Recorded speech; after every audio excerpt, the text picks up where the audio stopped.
আমরা বাকিদেরকে আইডেন্টিফাই করার চেষ্টা করছি এবং ভিডিওটা আমাদের কাছে সংরক্ষিত আছে। কনস্টেবল সুজন হোসেন, উনি এবিপিএনের সদস্য। ওনাকে সেই দিন চাংখারপুলে ডিপ্লয় করা হয়েছিল। সেইখানে উনি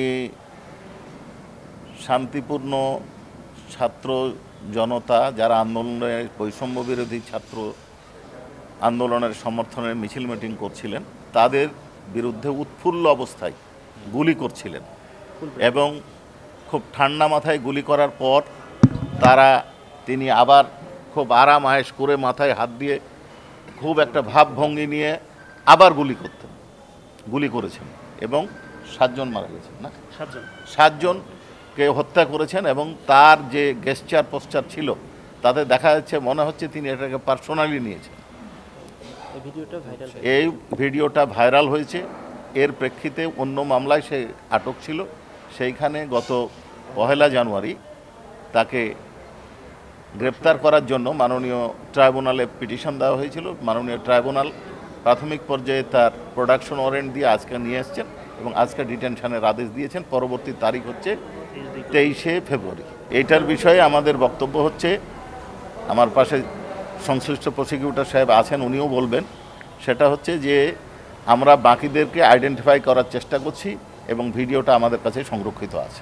250-টিরও বেশি ডিজাইন অপশন নিয়ে ওয়ালটন স্মার্ট ফ্রিজ, বোঝে আপনার প্রয়োজন। শিগগিরই আমরা আইডেন্টিফাই করার পরে আইও রিপোর্টের প্রেক্ষিতে আইও এই কাজটা চালাচ্ছেন, চেষ্টা করছেন। গ্রেপ্তারের পিটিশন আমাদেরকে দিলে আমরা তখন এটাকে, যারা মানবতা বিরোধী অপরাধের সাথে সংশ্লিষ্ট তাদের সকলকে আইডেন্টিফাই করা হবে এবং তাদেরকে বিচারের আওতায় নিয়ে আসা হবে।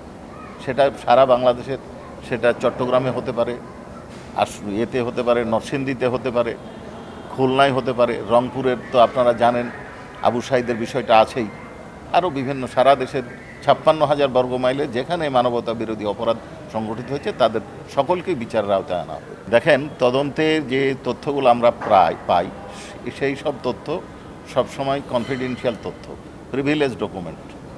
কোনো ডকুমেন্ট যদি আমরা সিজ করে থাকি, ডকুমেন্ট যদি আমাদের কাছে এসে থাকে, তদন্তের স্বার্থে আমরা সামগ্রিক সব বিষয়ে কথা বলবো না। আর ট্রাইব্যুনালে যতটুকু তথ্য দিয়েছি সেটাই আপনাদেরকে জানাবো। সেটা হচ্ছে আমাদের ইনভেস্টিগেশন অনগোয়িং। যে সমস্ত এই ব্যক্তি এই অপরাধের সাথে সংশ্লিষ্ট তারা পুলিশের লোক হতে পারে, পাবলিক হতে পারে, অন্য সংগঠনের হতে পারে, তাদের বিষয়ে তদন্তে যেই দিন আমাদের পূর্ণাঙ্গ তথ্য পাওয়া যাবে সেই দিনই তাদেরকে আমরা গ্রেপ্তারের আবেদন জানাবো। মানে অগ্রিম কোনো কথা বলবো না। ইনভেস্টিগেশন চলছে। এই ইনভেস্টিগেশন এজেন্সি আমাদের কাছে যে আবেদন জানাবেন, যে রিপোর্ট দিবেন, তার ভিত্তিতে আমরা অ্যাকশান নিব। প্রয়োজনে তাদেরকে আমরা সাজেশন দিব। তবে গোপনীয় কোনো বিষয় বা ইনভেস্টিগেশন সংক্রান্ত যেটা ইনভেস্টিগেশন হ্যাম্পার করবে সেই ধরনের কোনো বক্তব্য আমরা এখানে দিব না।